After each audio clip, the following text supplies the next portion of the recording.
The man was freezing to death, but instead of wrapping himself tighter, he trembling unzipped his coat and pulled it off. It wasn't enough. He took off his pants, then his underwear too. The temperature had dropped to a brutal 30°C. Naked, he curled up in the snow, the bitter wind cutting his skin like knives. His face twisted in pain, his teeth chattering uncontrollably. He breathed into his palms, but the warmth was useless, a drop in the bucket. His body shook violently, yet he still refused to put his clothes back on. He stared at the flower he'd been clutching, then at the snow on the ground. After an agonizing internal battle, he made a painful choice. He poured out all his beloved flour, then filled the bag with snow. Holding it like treasure, he tucked it inside his chest, hoping his body heat would melt it into warm water to ease the freezing cold. But by nightfall, he still hadn't drunk a drop. Worse, none of his wet clothes had dried. Furious, he wondered why he'd been so unlucky. He'd gotten lost skiing, then fallen into an icy lake. As he raged, he spotted something in the distance. He stumbled closer, unable to believe his eyes. On a far ridge stood a warm-looking house. Hope exploded inside him. He danced with joy like a child, only to be immediately slammed by the freezing wind. Shivering violently to save himself,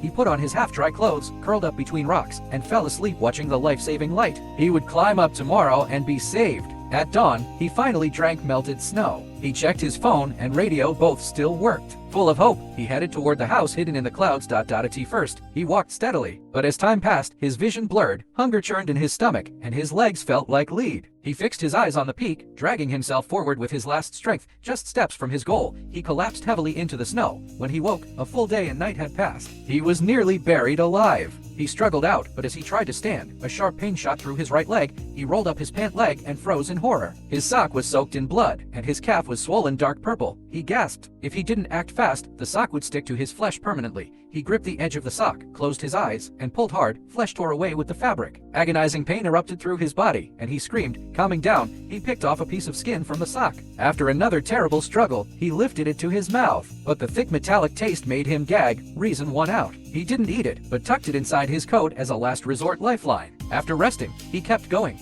This time, he walked with his eyes closed to avoid dizziness, only opening them halfway up the mountain. What he saw paralyzed him. The peak was empty. The house had never existed. It was all a hallucination from hypothermia. Despair flooded him. He beat the ground, screaming, his hoarse cries echoing through the valley. All his frustration burst out. When the storm of emotion passed, he accepted the cruel truth, but he refused to quit. He would climb to the top anyway, gambling on one last chance. As darkness fell, he prepared to rest when a wolf with glowing eyes blocked his path. Another black wolf approached from behind. He knew he couldn't run. Clenching his teeth, he lifted his ski, roared, and charged. The wolves fled in panic. He ran the other way and stumbled across a hidden tree hollow. Inside lay the remains of an animal. Starving for days, he searched desperately, but found no meat at all. He pulled out his phone for signal, but it died completely.